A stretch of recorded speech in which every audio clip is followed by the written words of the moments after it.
പ്രിയപ്പെട്ട സുഹൃത്തെ നമസ്കാരം. JD's കറണ്ട് അഫേഴ്സിലേക്ക് സ്വാഗതം.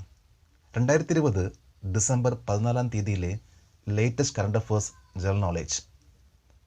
നമ്മളെന്നും കറണ്ട് അഫേഴ്സ് അപ്ഡേറ്റ് ചെയ്താൽ തീർച്ചയായിട്ടും നമ്മളുടെ കോൺഫിഡൻസ് വർദ്ധിക്കും. നമുക്ക് ഏതൊരു എക്സാം വന്നാലും നമുക്ക് നന്നായിട്ട് പെർഫോം ചെയ്യാൻ സാധിക്കും. ഇവിടെ ഈ വീഡിയോ എന്നും ലേറ്റസ്റ്റ് കറണ്ട് അഫേഴ്സ് നൽകാൻ ശ്രമിക്കുന്നു. അതേപോലെ ഈ വീഡിയോ ഇഷ്ടമാവുകയാണെങ്കിൽ ഈ ചാനൽ സബ്സ്ക്രൈബ് ചെയ്യാൻ മറക്കരുത്. JD's കറണ്ട് അഫേഴ്സ് ടെലിഗ്രാം ചാനലിൽ എന്നും PSC ടെസ്റ്റ് ഇടുന്നുണ്ട്. താല്പര്യമുണ്ടെങ്കിൽ ഡിസ്ക്രിപ്ഷൻ ബോക്സിൽ ഇതിൻ്റെ ലിങ്ക് ക്ലിക്ക് ചെയ്യാം. നമുക്ക് ചോദ്യങ്ങളിലേക്ക് പോകാം.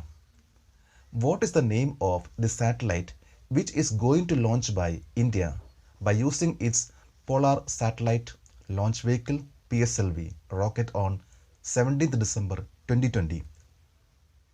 2020 ഡിസംബർ 17 India polar satellite launch vehicle PSLV rocket ഉപയോഗിച്ച് വിക്ഷേപിക്കാൻ പോകുന്ന ഉപഗ്രഹത്തിൻ്റെ പേര് CMS-01, formally named GSAT-12R. GSAT-12R എന്ന പേരിൽ അറിയപ്പെടുന്ന CMS-01 സാറ്റലൈറ്റാണ് ഡിസംബർ 17 ലോഞ്ച് ചെയ്യാൻ പോകുന്നത്. ഇത് PSLVയുടെ റോക്കറ്റ് XL വേരിയൻറ്റ് ഉപയോഗിച്ചാണ് ലോഞ്ച് ചെയ്യുന്നത്. ഇന്ത്യയുടെ 42ാമത്തെ കമ്മ്യൂണിക്കേഷൻ സാറ്റലൈറ്റാണ് CMS-01. ഇതിൻ്റെ മിഷൻ ലൈഫ് 7 ഇയേഴ്സാണ്. CMS-01 എക്സ്റ്റൻഡഡ് സി ബാൻഡിൽ സേവനങ്ങൾ നൽകുന്നതിന് വിഭാവനം ചെയ്തിട്ടുള്ള ഒരു ആശയവിനിമയ ഉപഗ്രഹമാണ്. അതിൽ ഇന്ത്യൻ മെയിൻലാൻഡ്, ആൻഡമാൻ നിക്കോബാർ, ലക്ഷദ്വീപ് ദ്വീപുകൾ എന്നിവ ഉൾപ്പെടും. What is the theme of international universal health coverage day 2020? അന്താരാഷ്ട്ര സാർവത്രിക ആരോഗ്യ പരിരക്ഷാ ദിനം 2020 തീം എന്താണ്? Health for all, protect everyone. എല്ലാ വർഷവും December 12 international universal health coverage day ആയിട്ട് ആചരിക്കുന്നു. Name of the hypersonic cruise missile from Russia which successfully test fired from Admiral Gorshkov frigate on 11 December 2020. 2020 December 11 Admiral Gorshkov ഫ്രിഗേറ്റിൽ നിന്ന് വിജയകരമായി പരീക്ഷിച്ച റഷ്യയിൽ നിന്നുള്ള ഹൈപ്പർസോണിക് ക്രൂയിസ് മിസൈലിൻ്റെ പേര് Zircon. 2020 December 11 Zircon Admiral Gorshkov ഫ്രിഗേറ്റിൽ നിന്ന് വിജയകരമായി പരീക്ഷിച്ചു. ഇതിൻ്റെ സ്പീഡ് മാക് 8 ടു മാക് 9, ഏതാണ്ട് 2.7 കിലോമീറ്റർ മുതൽ 3 കിലോമീറ്റർ വരെ പെർ സെക്കൻഡിൽ ഇതിന് പറക്കാൻ സാധിക്കും. 1000 കിലോമീറ്റർ മുകളിലാണ് ഇതിൻ്റെ റേഞ്ച്.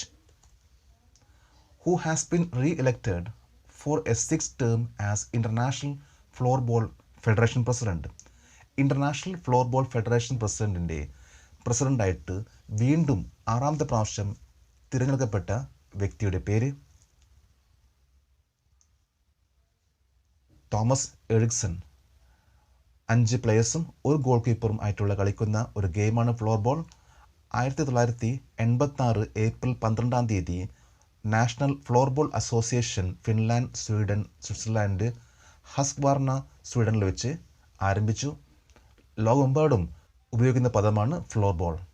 ഇതൊരു ഇൻഡോർ ഗെയിമാണ്. Who won the 10 metre air rifle event at the 6th edition of the international online shooting championship IOSC on 13 December 2020? 2020 December 13 അന്താരാഷ്ട്ര ഓൺലൈൻ ഷൂട്ടിംഗ് ചാമ്പ്യൻഷിപ്പിൻ്റെ IOSC 6ാം പതിപ്പിൽ 10 മീറ്റർ എയർ റൈഫിൾ ഈവൻ്റ് നേടിയതാര്? യാഷ് വർദ്ധൻ. 17 വയസ്സുള്ള ജൂനിയർ ഏഷ്യൻ ചാമ്പ്യൻ ആയിട്ടുള്ള യാഷ് വർദ്ധനാണ് 10 metre air rifle ഇവൻറ്റിൽ international online shooting ചാമ്പ്യൻഷിപ്പിൽ 2020 ഡിസംബർ 13 വിജയിച്ചത്. ഇദ്ദേഹത്തിൻ്റെ point 251.9. Name of the world heavyweight champion who defeated Kubrat Pulev to retain his IBF, WBO and WBA belt at Wembley arena on 12 December 2020.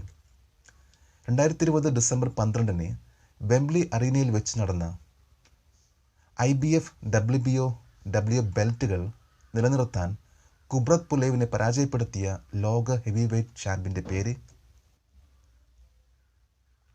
ആന്റോണി Joshua. Bulgarian Kubrat പുലേവിനെ തോൽപ്പിച്ചുകൊണ്ടാണ് British professional boxer Anthony Joshua world heavyweight champion പദവി വീണ്ടും നിലനിർത്തിയത്. WBA world boxing association, international boxing federation IBF, world boxing organisation WBO, international boxing organisation IBO. നമ്മളിന്ന് ഇത്രയും latest ആയിട്ടുള്ള current affairs ആണ് update ചെയ്തത്. നമ്മൾ ഓരോ പ്രാവശ്യം ഇതേപോലെ അപ്ഡേറ്റ് ചെയ്താൽ തീർച്ചയായിട്ടും നമുക്ക് നന്നായിട്ട് പെർഫോം ചെയ്യാൻ സാധിക്കും. നാളെ നമുക്ക് വീണ്ടും കാണാം. Thank you very much.